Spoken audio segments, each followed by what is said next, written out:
All right, everybody. This recording is going to go over the intro to food safety, the last part of the slides.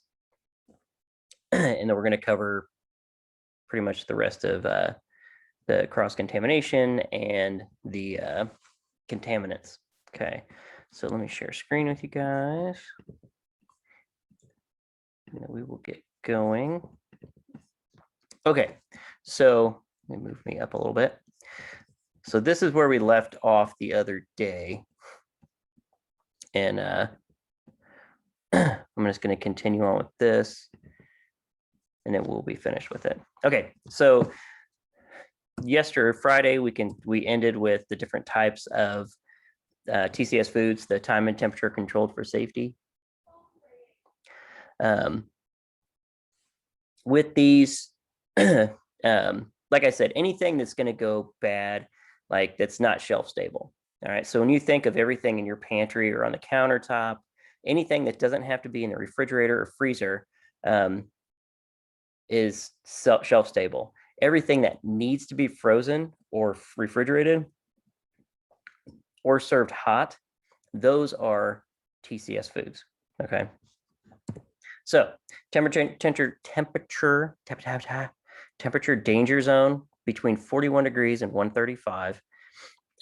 You want to keep everything out of this range. So you see it over here in the thermometer.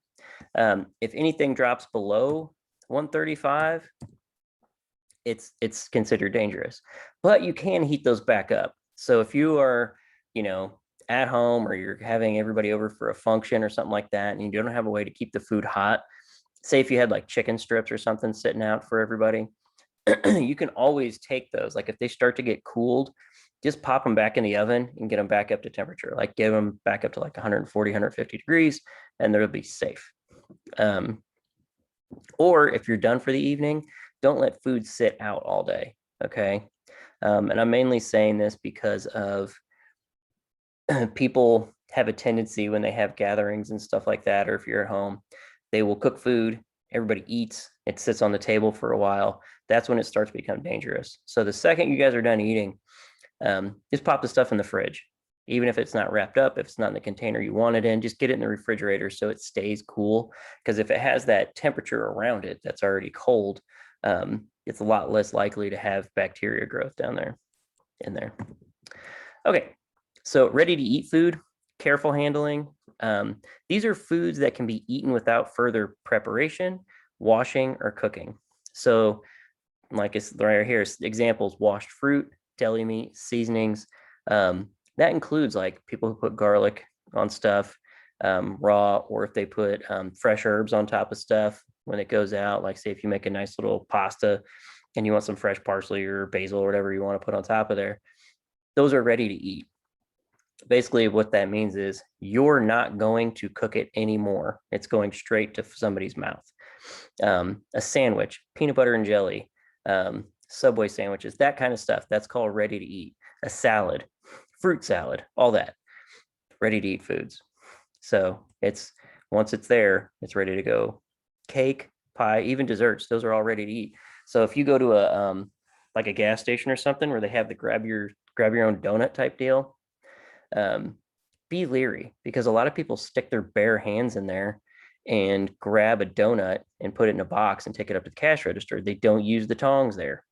Or they could have gone to the bathroom and not washed their hands. So they might have like doo-doo on their fingers. And then they go and stick their hand in the donut bin and they might grab 2 or 3 donuts, be like, oh, I don't want those. But now they just have their poopy fingers all over the other donuts.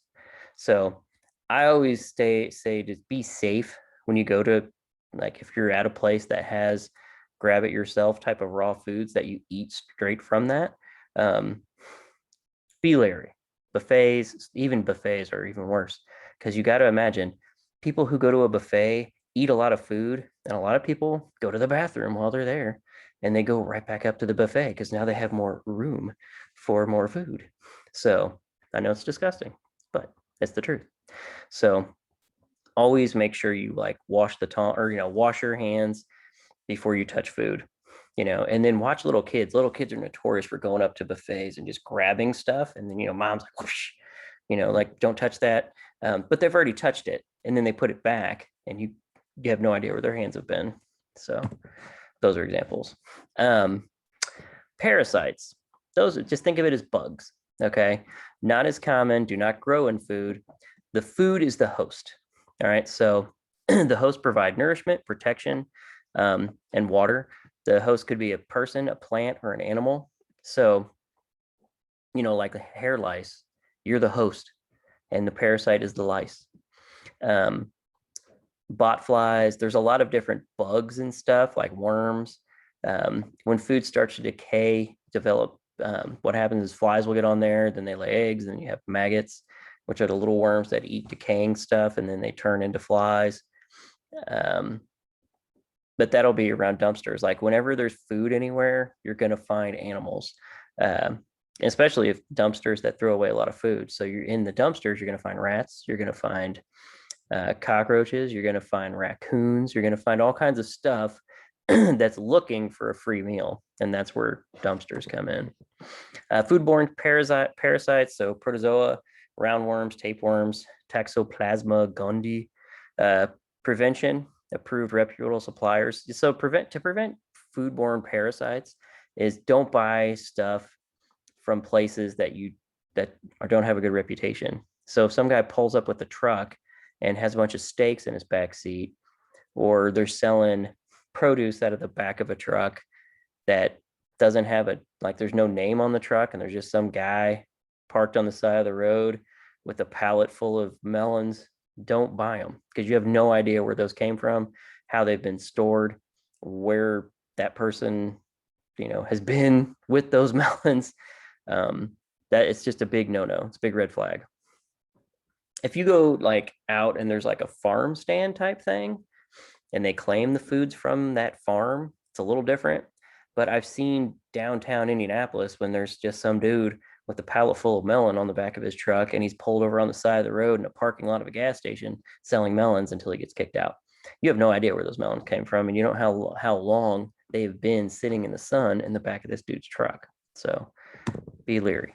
Fungi, that's your molds. So it can cause illnesses, spoils food found in air, soil, plants, water, and some food. So if you guys have ever heard of blue cheese has mold injected into it, which gives it the blue veins, and that is moldy cheese, but it's a good mold because that's what they want. Mold is naturally found in the air. So yeast, it's a spore. So you have mold growing on something outside, the wind blows, the spores get caught by the wind, they blow all through the air, and they land on things. And what they land on, hopefully if there's something there to keep it alive, it'll start growing.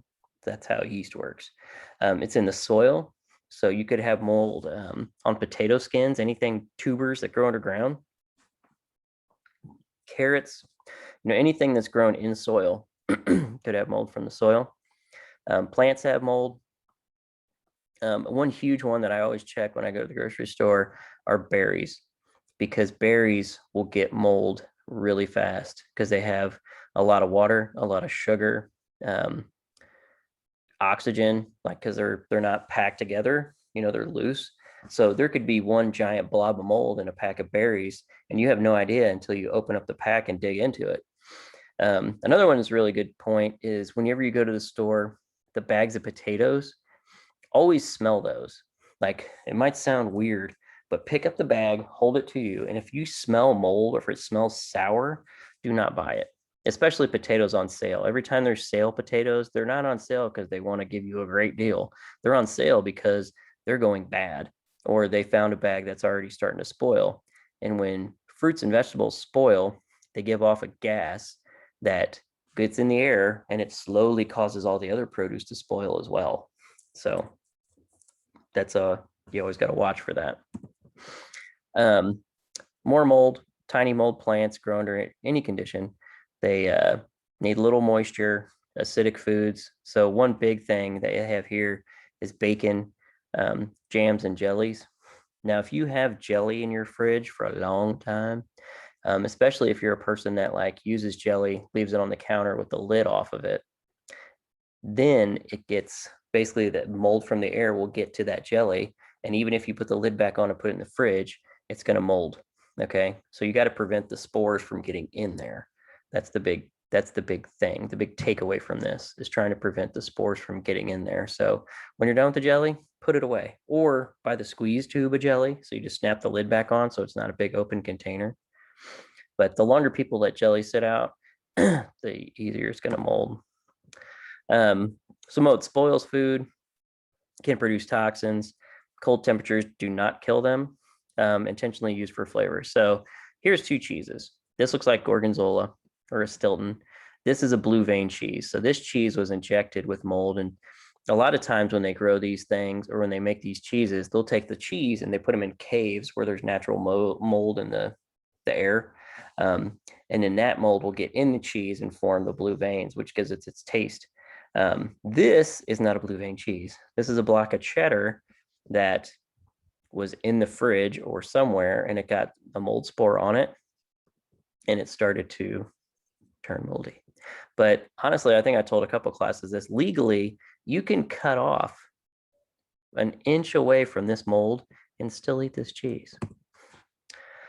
Yeast spoils food quickly, smells or tastes like alcohol, because that's how they make beer and wine and liquor. It's literally something with a lot of sugar content in it, and the yeast gets in there and it starts to ferment, and that's what fermentation is, and that's what causes production of alcohol. It's basically the yeast eating, and then it's what comes out of the yeast. White and pink discoloration. A lot of times with the jellies and stuff, you'll see like a white film created on one side. A lot of times it gets in where they screw the jelly cap back on, because you get a little bit in there, and then a lot of times that'll turn black too, like black mold. And you get slime.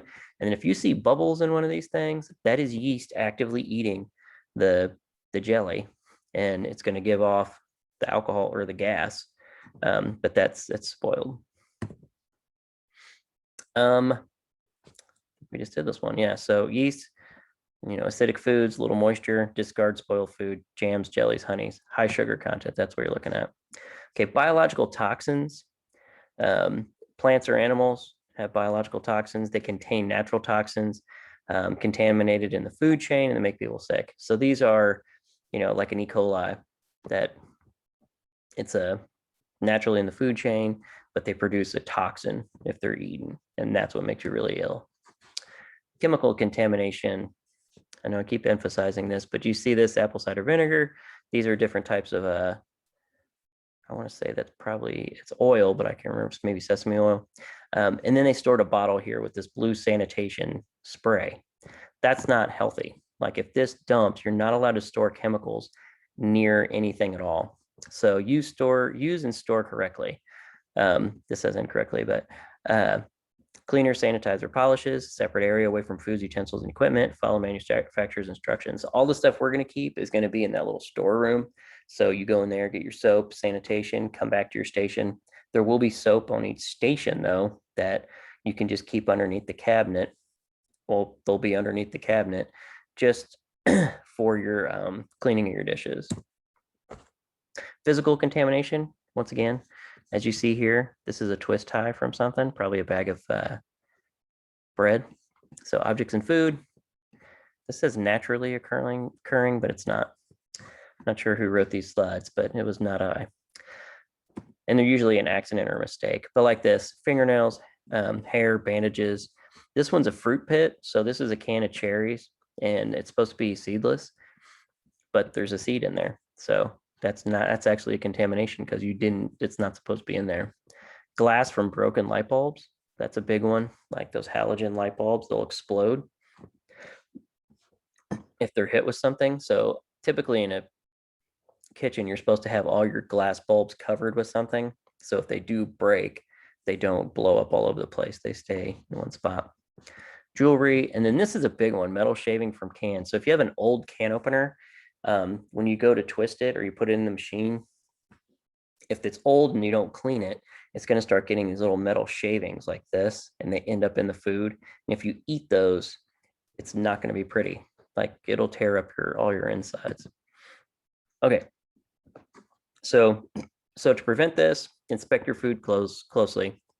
Good personal hygiene is a big one. Basically, when you go to cook, you need to make sure your hair is tied back. When we cook at school, we're just cooking for ourselves, so it's still kind of important. But when you're cooking for someone other than you, make sure your hair is tied back. Make sure your fingernails are clipped. Even fake eyelashes can fall off into food. There's a lot of things that can go in your food, but fingernail polish is a big one. It'll start to chip and stuff while you're working with food, and it can end up in the food. And if you've ever smelled fingernail polish, you don't want to eat that, because I don't know what that's made out of. And then safe preparation procedures. Okay, food allergies. Food allergy, negative reaction to food protein. Food allergens, proteins causing allergic reactions. Immune system attacks the protein, causing allergic reaction. Basically what this means, if you're allergic to a peanut, you eat a peanut, there's a protein in a peanut that your body says is an invader, and your body goes into like an anaphylactic shock to get rid of that protein. Like it does everything it can to prevent your body from getting that protein inside, even if it's something that's not going to kill you. Like most people can eat peanuts, but some people, that one protein in a peanut, this person's body says that's bad. So what the body does is it swells up, it coughs, sneezes, does everything it can to prevent this protein to getting in your system, even though like your body's attacking it, even though it shouldn't hurt you, but your body thinks it is. So that's what an allergic reaction is. So that's why a lot of people, if they eat a peanut, the first thing that happens is their body swells up their throat, and a lot of them choke to death because, or get strangled to death by themselves because they can't breathe because the peanut touched their throat.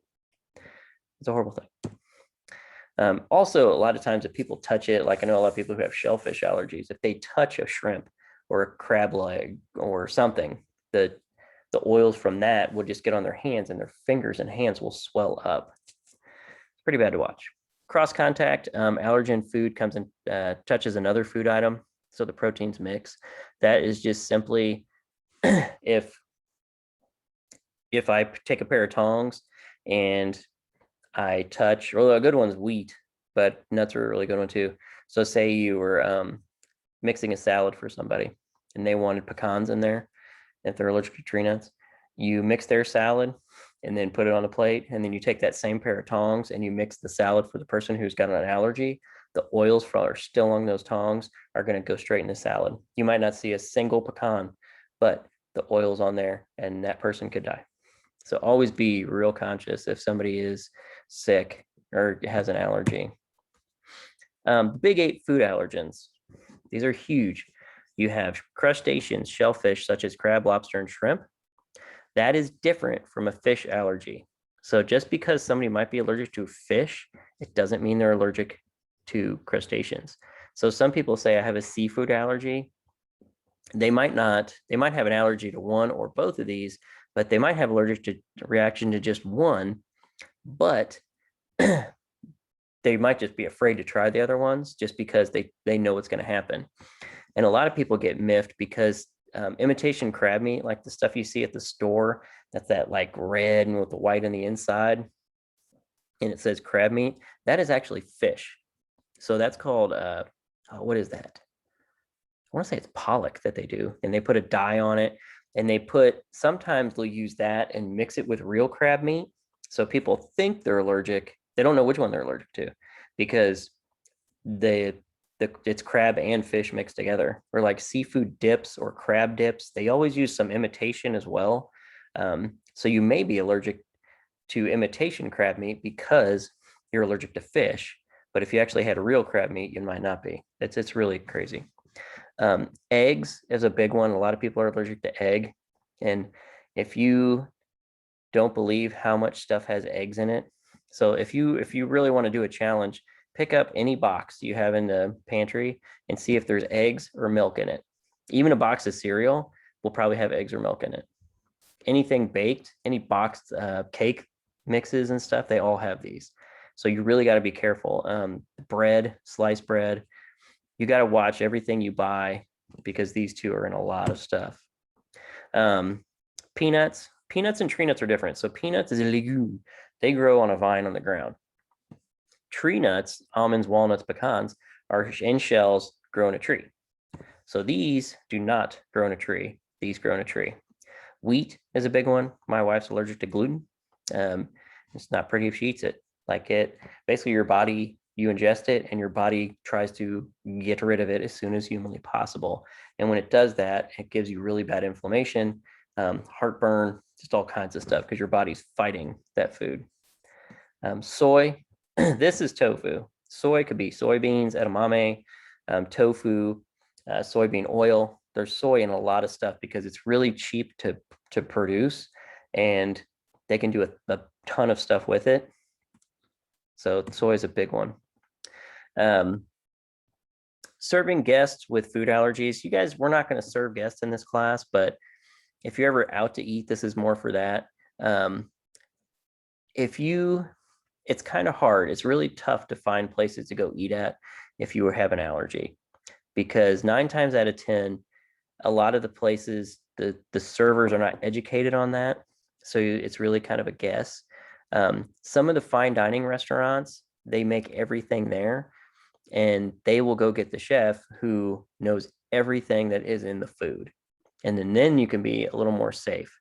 And then a lot of the big chains like McDonald's and those places that package everything themselves and then send it out, they will know exactly what's in their food. It's just the mom and pop places, a lot of times they won't know. Like that's when you get it's kind of a guessing game sometimes. So you got to be really careful with that. Or find something that's safe for you to eat. So, but always remember, if you're peanut allergy, a lot of things are fried in peanut oil. Especially like chicken and stuff like that. Tree nuts, they'll sneak those in a lot of different things like pecans and almonds. And then wheat, they put flour and gluten. I mean, you really have to be diligent because salad dressings have gluten. Anything fried typically has gluten. All breads, unless it's gluten-free, have gluten. Pizza, sauces, a lot of sauces are thickened with flour. There's hundreds of thousands of things that they use wheat for because another thing, it's cheap and it has multiple purposes. So always be more safe. Preparing food for guests with allergies. Don't transfer allergens. Cannot make soup. Once something has peanuts in it or something, you can't take it out. Like once it's in there, it's done. Set food aside and do not serve the food to everybody. Let the person pick it. Another one, if you're allergic to fish or shellfish, people don't think about this, but if you're grilling for somebody and they're allergic to fish, if you touch the grill with a piece of salmon or a piece of cod, sea bass, whatever, and then either you use the same tongs to turn the chicken as you do with the fish, or if you cook a piece of chicken on that same part of the grill the fish was just cooked on, that's cross-contamination, cross-contact. That will make somebody very sick. You really got to think about it. It can be something as small as touching the same grill. So the oils come out, the oils go back into the other food. Step to avoid cross-contact, check recipes and ingredient labels. Make sure there's no allergen present. If you buy box stuff like this, they have to put allergies on there. It'll say contains at the bottom if there's any of the big 8 allergens in it. Just check any food label when you go to the grocery store. It'll say contains and it'll say on the bottom. Another big allergy is mustard. A lot of people don't know of. Check all things for mustard. Okay, to avoid this, like they're doing here, wash, rinse, sanitize all equipment. Cookware, utensils, equipment, grills, everything. Food prep surfaces. And what we used to do in restaurants is we would have separate equipment just for allergens. So like they have a pair of purple tongs. Those might just be for people who are allergic to seafood. So you know that if you're using these tongs, there should never be any seafood in this pan. But a lot of people get that deep with it where these pots and pans are for seafood use only, and these are not. So if you're going to make a shrimp Alfredo, you have to use these ones over here. But it's just a safe way of, keeping everybody from getting sick. Keep allergens separate, food, beverages, utensils, equipment, gloves, all that stuff. So just keep everything separated out. Wash your hands, change your gloves. And you should do this constantly anyway. You can't just change gloves at school. You have to wash your hands too. You can't take off your gloves after you touch raw chicken and then just put on another pair of gloves. You need to wash your hands because the juice will still get on your wrist. It's just to just constantly wash. Like I said, assign equipment, separate fryers and oil. If you have a gluten intolerance, you can't fry gluten-free chicken wings over here and then fry regular chicken wings in the same oil. It'll just go over because it's the oils that get in and people are allergic to. Food defense, prevent purposeful contamination. So, sometimes you get a cousin Eddie gets a little bitter. He knows you're allergic to peanuts, so he sprinkles some peanut or rubs some peanut butter in your meatballs or something, and next thing you know, you're swollen. But this is more for restaurants. Prevention, control access to everything. This is all kind of goes back to, at the restaurants. And this is FDA codes. You guys won't really get into this. So the FDA recommends regulations. Code is not law, but it's kind of like per operation. But basically just inspect your stuff, and this is for restaurants, but this is for you at home too. So if you have anybody in the family has any allergens, make sure you create rules at the house. So especially if there's little kids, if somebody's allergic to peanuts, keep the peanut butter away, like put it on the top shelf so little kids can't get it. Because if they stick a spoon or something in there and get a scoop of peanut butter out just to eat it, and they throw the spoon in the sink, that can get on other stuff. Or they stick their hand in there and eat the spoon or eat the peanut butter with their fingers, and then they go and touch the remote control at the TV. That's going to put the peanut oil on the remote control. And if Billy is allergic to peanuts and he touches the remote after them, he's going to swell up. So you really got to have rules at your house too, just to keep everyone safe with an allergy. All right, so that's the end of the slideshow. Let me exit this. And then I just want to show you guys this, this one quick video real quick, and then we'll kind of wrap it up.